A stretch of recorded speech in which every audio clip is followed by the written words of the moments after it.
अगर ये US version होता है तो इसकी NFC-IC अपर बोर्ड में ही होती है, और अगर ये फिजिकल सिम वाला होता है तो इसकी NFC-IC लोअर बोर्ड में होती है। इस तरह का ब्रश आप यूज़ कर सकते हैं। इसके लिए रेड कलर का ब्रश आता है, काफ़ी अच्छा ब्रश है ये। इससे आपकी ना IC वाईसी कोई नहीं टूटती है। तो अभी हमारा पूरा फ़ोन वर्किंग हो चुका है, इसमें नो सिम भी है। वाईफाई देखना चाहें तो वाईफाई भी आ ही रहा है। साउंड देख लेते हैं, साउंड भी नॉर्मल है। तो अभी अपने को इसकी लेयर बनानी है बस। तो इस तरह से आप डाटा सिक्योर कर सकते हैं।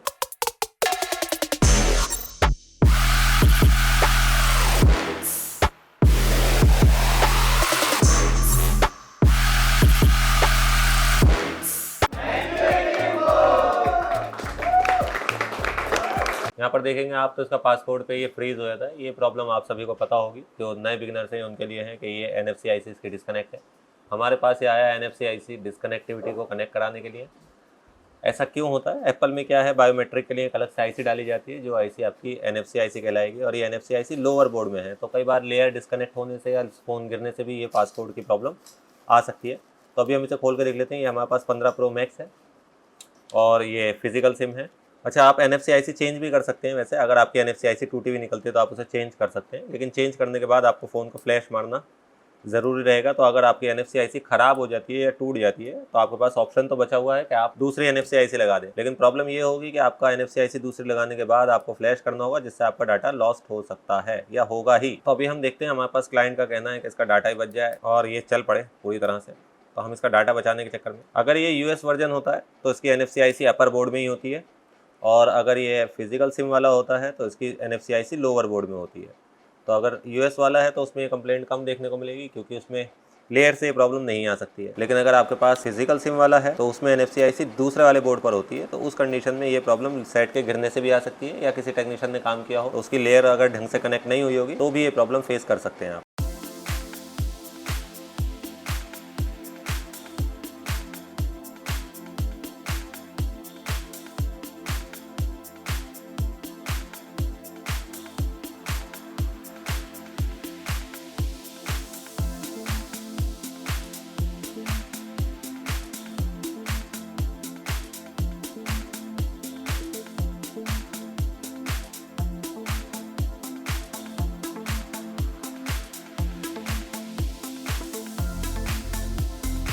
अच्छा जी, उसने पहले से इसे अलग कर रखा है फॉर पब्लिक डिमांड। अपने को इसे पहले तो 0 करना है।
अच्छा, एक काम की बात है इसमें कि अगर जैसे आपके पास ना दोबारा कोई सेट आता है जिसमें लेयर का काम आप कर रहे हैं, या लेयर को दोबारा से रिवॉल्व कर रहे हैं किसी भी कंडीशन में, जैसे आपका मॉडेम नहीं आ रहा है, या फिर आपका वाईफाई नहीं आ रहा है, या आपका डायल पैड पर IMEI नंबर आ रहा है लेकिन नो सर्विस आ रहा है फ़ोन, तो ऐसी कंडीशन में जब आप लेयर 2 से 3 बार बना रहे हैं तो कई बार ना, जैसे 3 बोर्ड वाले जो फ़ोन आए हैं या 3 डॉट्स वाले जो फ़ोन हैं, जैसे 14, 14+, 15, 15+, इनमें कंप्लेंट ये होती है कि हम बार बार जब इसे आयरन से ऐसे क्लीन करते हैं ना, और आयरन का टेम्परेचर ज़्यादा रखते हैं, तो उसमें ये लाइनें इंटरनली रिंग से शॉर्ट हो जाती हैं, यानी ये गर्म होकर नीचे मेल्ट कर जाता है, ग्राउंड से जुड़ जाता है।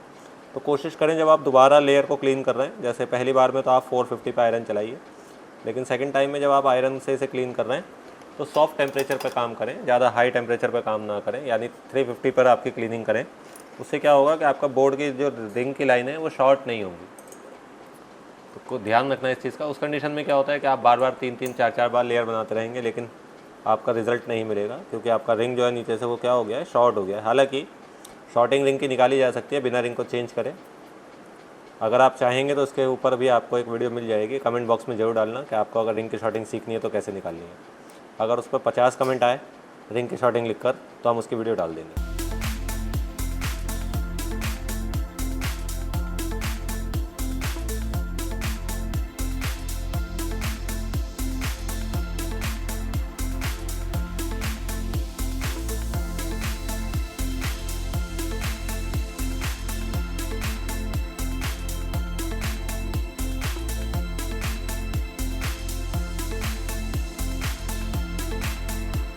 NFC IC जो होती है वो इस जाली के अंदर लगी हुई होती है। iPhone 12 से 2 NFC IC यूज़ होती हैं। तो अगर आपको डाटा यूज़ करना होता है या डाटा के लिए फ़ोन को स्वैप करना होता है तो सिर्फ आपको एक NFC IC की ज़रूरत होती है, जिस पर सिमेटिक में जाके NFC-P लिखा होगा। वो आपकी मेन प्राइमरी NFC है।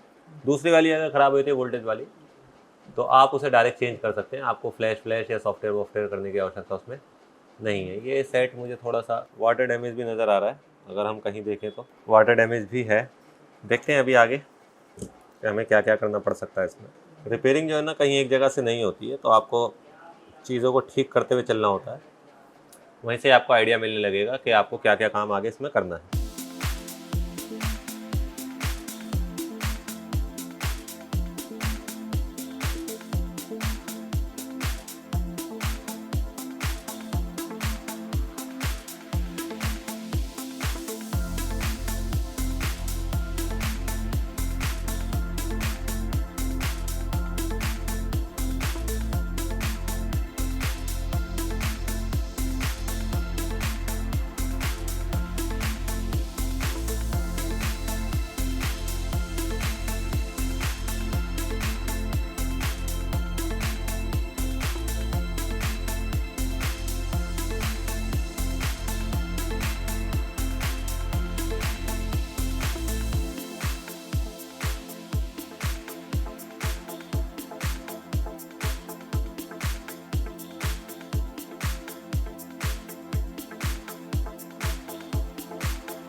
हाँ भाई, इस तरह की वॉशिंग मशीन आप यूज़ कर सकते हैं। इसके लिए देख सकते हैं आप यहाँ पर इस तरह का ब्रश आप यूज़ कर सकते हैं। इसके लिए रेड कलर का ब्रश आता है, काफ़ी अच्छा ब्रश है ये। इससे आपकी ना आईसी वाईसी कोई नहीं टूटती है।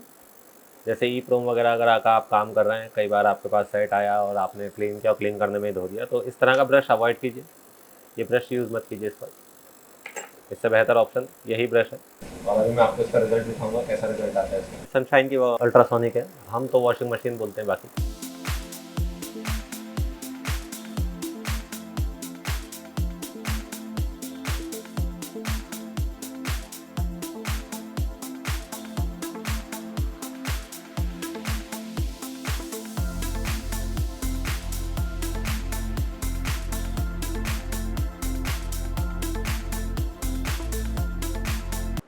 देखेंगे इसका रिज़ल्ट, काफ़ी अच्छा रिज़ल्ट है इसमें ना।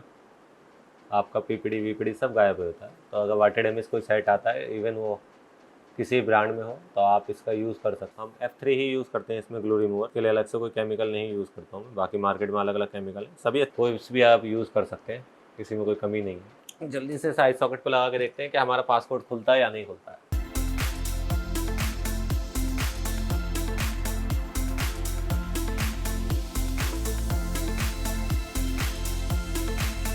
हमें ना इसे गलत पासवर्ड में कन्वर्ट करना है सिर्फ। अगर ये गलत भी लेने लगता है तो हम समझ जाएंगे कि हमारी NFC जो है वो कनेक्ट हो गई है। जैसे अगर हम 00 डालते हैं और ये रॉन्ग बता देता है यहाँ पर, जैसे इसने रॉन्ग बोल दिया, इट मीन्स हमारी NFC जो है वो कनेक्ट हो गई। अभी हमें यूज़र का पासकोड नहीं पता है।